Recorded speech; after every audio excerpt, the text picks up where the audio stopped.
78ാമത് സ്വാതന്ത്ര്യദിനാഘോഷ നിറവിൽ രാജ്യം. ചെങ്കോട്ടയിൽ വ്യാഴാഴ്ച രാവിലെ പ്രധാനമന്ത്രി നരേന്ദ്രമോദി ദേശീയ പതാക ഉയർത്തി. ശേഷം സ്വാതന്ത്ര്യ സമര സേനാനികളെ അനുസ്മരിച്ചുകൊണ്ട് പ്രധാനമന്ത്രി രാജ്യത്തെ അഭിസംബോധന ചെയ്തു. വികസിത ഭാരതം 2047 എന്നതാണ് ഈ വർഷത്തെ സ്വാതന്ത്ര്യ ദിനത്തിന്റെ പ്രമേയം. 6000 പേരാണ് പ്രത്യേക അതിഥികളായി ചടങ്ങിൽ പങ്കെടുത്തത്.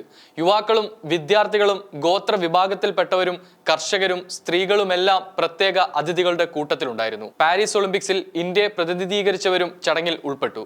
പ്രതിരോധ മന്ത്രി രാജ്നാഥ് സിംഗ്, സഹമന്ത്രി സഞ്ജയ് സേത്ത്, സംയുക്ത സൈനിക മേധാവി ജനറൽ അനിൽ ചൗഹാൻ, കരസേനാ മേധാവി ജനറൽ ഉപേന്ദ്ര ദ്വിവേദി, നാവികസേനാ മേധാവി അഡ്മിറൽ ദിനേശ് കെ ത്രിപാഠി, വ്യോമസേനാ മേധാവി air chief marshal VR Chaudhari എന്നിവർ പ്രധാനമന്ത്രിയെ സ്വീകരിച്ചു.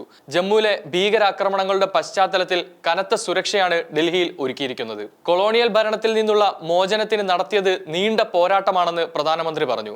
കൊളോണിയൻ ഭരണം പിഴുതെറിഞ്ഞ 40 കോടി ജനങ്ങളുടെ രക്തം പേറുന്നതിൽ അഭിമാനിക്കുന്നു. ഇന്ന് നാം 140 കോടി ജനതയാണ്. ഒറ്റക്കെട്ടായി ഒരേ ദിശയിലേക്ക് നീങ്ങിയാൽ നമുക്ക് 2047ഓടെ വികസിത ഭാരതം എന്ന സ്വപ്നം കൈവരിക്കാനാകും. പ്രകൃതി ദുരന്തത്തിൽ പൊലിഞ്ഞവരെ വേദനയോടെ ഓർക്കുന്നു. രാജ്യം അവരുടെ കുടുംബത്തിന് ഒപ്പമുണ്ട്. കഴിഞ്ഞ കുറച്ചു വർഷങ്ങളായി പ്രകൃതിക്ഷോഭവുമായി ബന്ധപ്പെട്ട ആശങ്കകൾ വർദ്ധിച്ചു വരികയാണ്. നിരവധി ആളുകൾക്കും അവരുടെ കുടുംബാംഗങ്ങൾക്കും നഷ്ടങ്ങളുണ്ടായി. രാജ്യത്തിനും നഷ്ടം സംഭവിച്ചു. ഇത്തരം ഒരു പ്രതിസന്ധി ഘട്ടത്തിൽ ഈ രാജ്യം അവർക്കൊപ്പം നിൽക്കുമെന്ന് ഉറപ്പു നൽകുന്നു. ഇതിനോടൊപ്പം തന്നെ കൊറോണ കാലത്തെയും മോദി ഓർമ്മിപ്പിച്ചു. മഹാമാരി കാലത്തെ മറക്കാനാവില്ല. ലോകമെമ്പാടുമുള്ള കോടിക്കണക്കിന് ആളുകൾക്ക് ഇന്ത്യ വാക്സിനുകൾ എത്തിച്ചു നൽകി. ഒരു കാലത്ത് തീവ്രവാദികൾ വന്ന് ആക്രമിച്ചിരുന്ന അതേ രാജ്യമാണ് ഇതെന്ന് ഓർക്കണം. ഇന്ത്യയുടെ സായുധ സേന സർജിക്കൽ സ്ട്രൈക്ക് നടത്തുമ്പോൾ, വ്യോമാക്രമണങ്ങളുമായി മുന്നോട്ടു പോകുമ്പോൾ രാജ്യത്തെ യുവാക്കളിൽ അഭിമാനം നിറയുന്നത് അതുകൊണ്ടാണ്.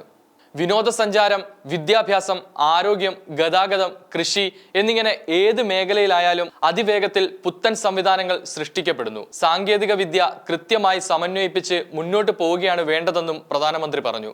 മോദിയുടെ തുടർച്ചയായ 11ാം സ്വാതന്ത്ര്യദിന പ്രസംഗമാണിത്.